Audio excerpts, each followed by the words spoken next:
ilan sa tututukan ng PCO ngayon ay ang mga sumusunod. Number one, it's fake news. Paglaban sa fake news ang isa sa mga prioridad ng bagong itinalagang kalihim ng Presidential Communications Office na si Secretary Cesar Chavez. Ito ang ipinahayag ng bagong PCO chief matapos manumpa sa kanyang tungkulin sa harap ni Pangulong Ferdinand Marcos Jr. kanina sa Malacanang. Ayon kay Secretary Chavez, responsable mismo ng mga nasa pamahalaan na huwag maging instrumento sa pagpapakalat ng maling impormasyon.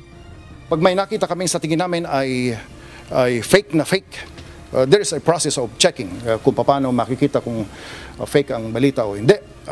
Mamarkahan kaagad namin para maliwanag na, para hindi na masyadong nailalabas. Isa pa sa magiging trabaho ng bagong kalihim ang pagtulong sa pagbibigay ng mensahe ukol sa West Philippine Sea.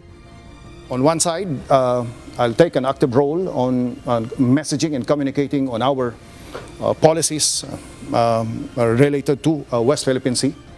Isang digital hotline din ang lilikhain kasama ang Office of the Executive Secretary, Office of the Civil Defense, Pag-asa, PCO, Department of the Interior and Local Government at MMDA na naglalayong makapag-anunsyo ng mas maagang suspension sa klase at trabaho kapag may sama ng panahon.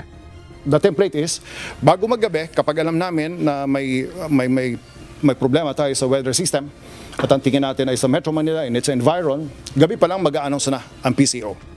Papalitan ni Secretary Chavez si outgoing Secretary Cheloy Garafil na mamumuno naman sa Manila Economic and Cultural Office o MECO sa Taiwan.